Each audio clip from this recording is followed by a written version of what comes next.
Hello बच्चों, स्वागत है आप सभी का। आज हम लोग बात करने वाले हैं मोलैरिटी की। ओके, यानी मोलरता।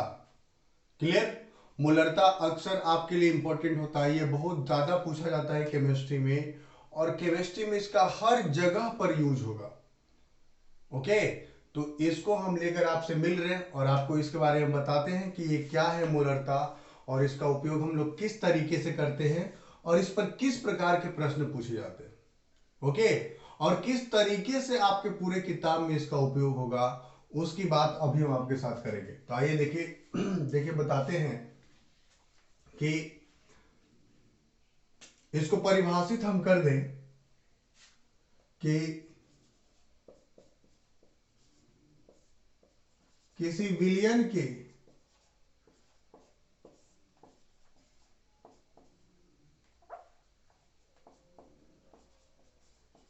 1 लीटर आयतन में, किसी विलयन के 1 लीटर आयतन में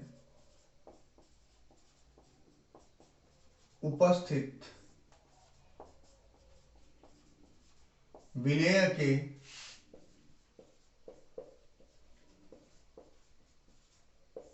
मोलों की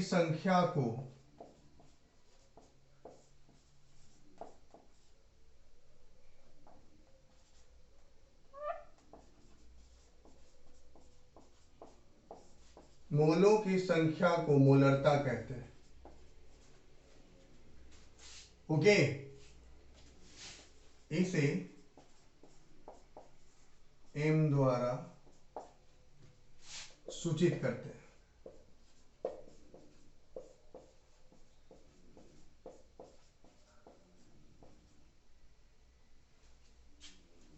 क्लियर है। अब यहां पर सूत्र लिख ले, मोलरता बराबर होता है सूत्र विलेय के मोलों की संख्या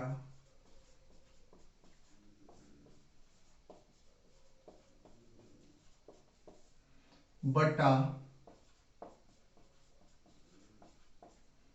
विलयन का आयतन। विलेय के मोलों की संख्या बट्टा विलयन का आयतन, यही हम लोग का सूत्र होता है। तो आइए अब यहां पर इसको थोड़ा शॉर्ट में अगर हम लोग लिख लें तो m बराबर n बट्टा v से आयतन और n बराबर मोलों की संख्या और m बराबर मोलरता। क्लियर है। तो इस सूत्र के अनुसार मात्रक क्या हो जाएगा, मोलरता का मात्रक क्या हो जाएगा, तो ऊपर में मोल और नीचे में आयतन, तो आयतन के लिए लीटर लिखना है तो मोल प्रति लीटर। इसको आप ऐसे भी लिख सकते हैं।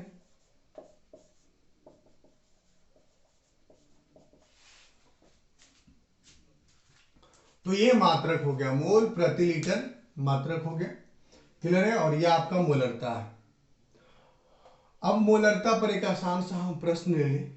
मान लीजिए प्रश्न हम लोगों से बोला गया, एक क्वेश्चन है, उसमें बोला जाए कि 20 सॉरी बोला जाए कि 2 मोल NaOH का लिया गया है, 2 मोल NaOH का है, और इसके साथ साथ क्या क्या है, तो विलयन, तो विलयन का जो आयतन है वो मान लो 250 मिलीलीटर है। ओके, 2 मोल NaOH का है, साथ साथ विलयन का आयतन 250 मिलीलीटर है। तब आप बताइए कि विलयन की मोलरता क्या होगी। तो सूत्र के अनुसार रख देंगे, मोलों की संख्या, मोलरता बराबर मोलों की संख्या बट्टा आयतन। तो मोल की संख्या कितनी है, 2 है, 2 बट्टा आयतन, आयतन कितना है 250 मिलीलीटर। हम लोगों को किस इकाई में रखना है, लीटर में रखना है। हमेशा याद रखना है कि ये इकाई किस में रहेगा, लीटर में रहेगा। तो चलो लीटर में लिख देंगे, कितना हो जाएगा 250, और इसको कितना से भाग देना पड़ेगा, 1000 से। तो 1000 कहाँ चला जाएगा, ऊपर में।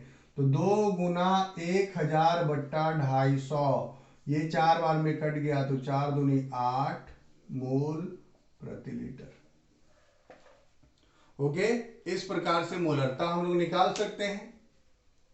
क्लियर हो गई बात। अब आगे और कुछ प्रश्न देखते हैं, थोड़ी मूलरता पर आधारित 2-3 और प्रश्न देख लिया जाए।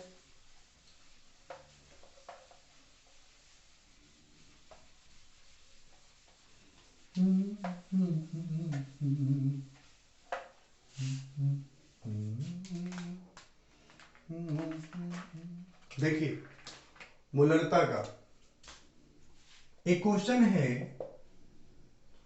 कि अगर 10 ग्राम NaOH एक 300 मिलीलीटर आयतन वाले विलयन में उपस्थित है, वाले विलयन में उपस्थित है,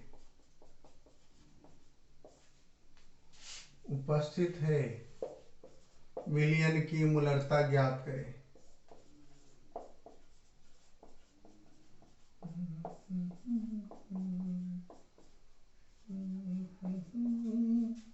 विलयन की मूलरता ज्ञात करें, तो मूलरता बराबर क्या क्या चाहिए, चलो भाई हल करते हैं। हल करेंगे तो मूलरता बराबर विलेय की मोलों की संख्या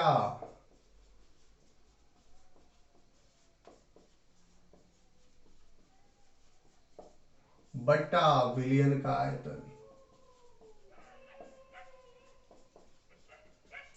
बट्टा विलयन का आयतन। लेकिन बात है कि मोलों की संख्या दी कहाँ है क्वेश्चन में, क्या मोलों की संख्या दी गई है, मूलरता निकालना है तो विलेय की मोलों की संख्या चाहिए। तो क्या क्वेश्चन में दिया हुआ है, तो क्वेश्चन में है 10 ग्राम NaOH द्रव्यमान दिया है, ठीक है, द्रव्यमान दिया हुआ है, मोलों की संख्या नहीं दिया गया।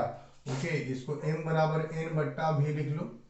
मोलों की संख्या नहीं दी गई तो मोलों की संख्या निकालनी होगी, और मोलों की संख्या बराबर सूत्र क्या होता है, दिया गया द्रव्यमान बट्टा मोलर द्रव्यमान। दिया गया द्रव्यमान किसको कहेंगे, जो प्रश्न में दिया हुआ रहेगा। तो प्रश्न में कितना दिया गया है, 10, और मोलर द्रव्यमान किसको कहेंगे, तो अपने पास NaOH है, NaOH है ना, तो सोडियम है, ऑक्सीजन, हाइड्रोजन, तो सोडियम का कितना होता है द्रव्यमान 23, ऑक्सीजन का 16, हाइड्रोजन का 1, तो कितना हो जाएगा टोटल 40 ग्राम प्रति मोल, यही मोलर द्रव्यमान हो जाएगा। ओके, तो बट्टा में 40 मतलब 1/4 मोल। और विलयन का आयतन, तो आयतन तो यहाँ पे 300 ml दिया हुआ है, उसको लीटर में बस चेंज कर लेना है। तो चलिए रख दे हम लोग मान यहाँ पर कि मोलरता बराबर कितना, विलय की मोलों की संख्या कितनी आ गई 10/40, और विलयन का आयतन कितना है 300 ml, तो उसको लीटर में लिखना होगा ना, तो 1000 से भाग दो तो 1000 ऊपर चला जाएगा, 40 नीचे आ जाएगा, तो 10 गुना 1000/40 गुना 300, तो 1/4, 2 जीरो से 2 जीरो कट गया और 10/12 आ गया। ओके, तो 0.1296। ओके, फिर 4 जीरो बचा, तो 12×36, 12×36, अब यही चलता जाएगा, क्या हो जाएगा मोल प्रति लीटर, इकाई हो गया। तो ये हम लोग मोलरता निकाल लिए। तो जब विलेय का द्रव्यमान दिया रहेगा, ओके ना, जब विलेय का द्रव्यमान दिया रहेगा तो सबसे पहले मोलों की संख्या निकालोगे, और मोलों की संख्या बराबर सूत्र क्या है, तो दिया गया द्रव्यमान बट्टा मोलर द्रव्यमान। एक बार फिर से यहां पर निकाल देते हैं मोलर द्रव्यमान। मान लो पूछ दिया कि CaCO3 का मोलर द्रव्यमान बताओ, तो कैल्शियम है, कार्बन है, ऑक्सीजन है। कैल्शियम का कितना होता है 40 ग्राम, कार्बन का कितना होता है 12 ग्राम, ऑक्सीजन का 16, तो 3 ऑक्सीजन, तो 16×3=48, टोटल जोड़ोगे तो कितना आएगा 100 ग्राम, तो 100 ग्राम मोलर द्रव्यमान हो जाएगा। इसी प्रकार अगर जल का मोलर द्रव्यमान निकालना होगा, ध्यान रखना, जल का निकालना है तो हाइड्रोजन है पहले और ऑक्सीजन है, 2 हाइड्रोजन तो 2 ग्राम, एक हाइड्रोजन का 1 ग्राम, तो 2 हाइड्रोजन का 2 ग्राम, प्लस 16, तो 16×2 18 ग्राम मोलर द्रव्यमान हो जाएगा। इस प्रकार से मोलर द्रव्यमान निकालते हैं। ओके ना, तो दिया गया द्रव्यमान बट्टा मोलर द्रव्यमान करके हम लोग मोलों की संख्या निकाल लेंगे।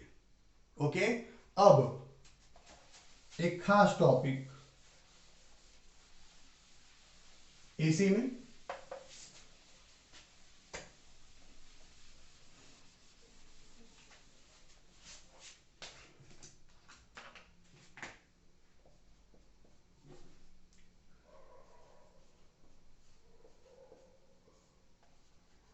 तनुता का प्रभाव।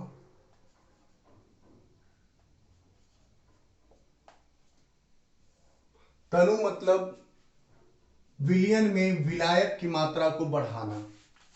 तनु करना, किसी भी विलयन को अगर बोला जाए कि तनु किया गया, इसका मतलब वहां पे कहा जा रहा है कि विलयन में विलायक की मात्रा को बढ़ाना।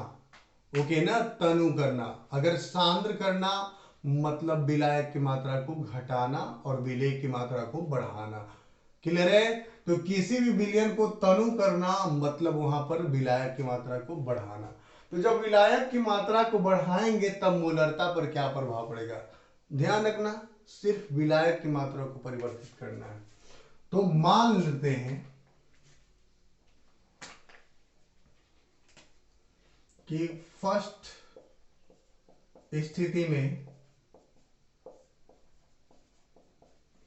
स्थिति में मेरा मोलरता m1 था। मोलों की संख्या, विलेय की मोलों की संख्या नहीं परिवर्तित करना है, सिर्फ विलायक की मात्रा बढ़ानी है। विलेय की मात्रा में कोई परिवर्तन नहीं करना है। तो विलेय की जो मात्रा है वही रहेगा और बट्टा V1। अब दूसरी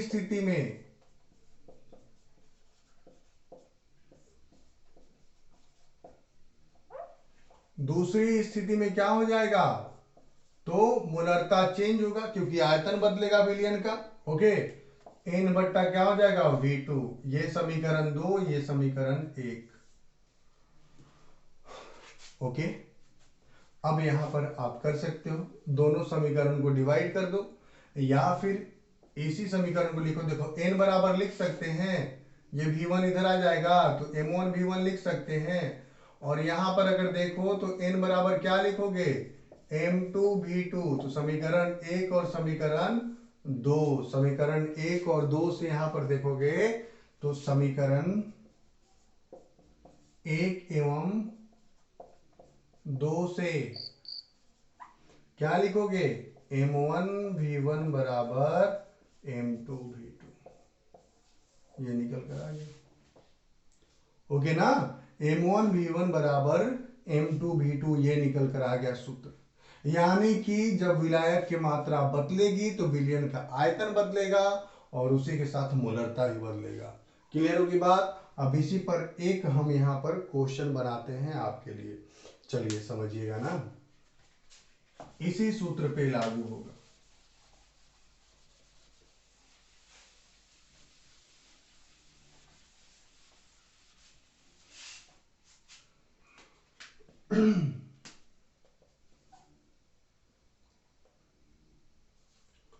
जीरो दशमलव दो मोलर विलयन का आयतन,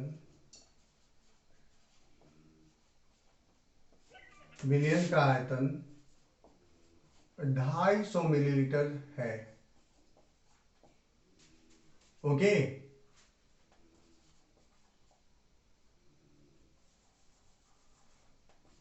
विलयन को तनु करने पर, विलयन को तनु करने पर आयतन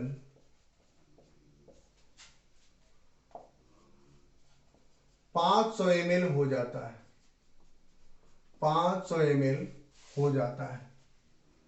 तब नई मोलरता ज्ञात करें।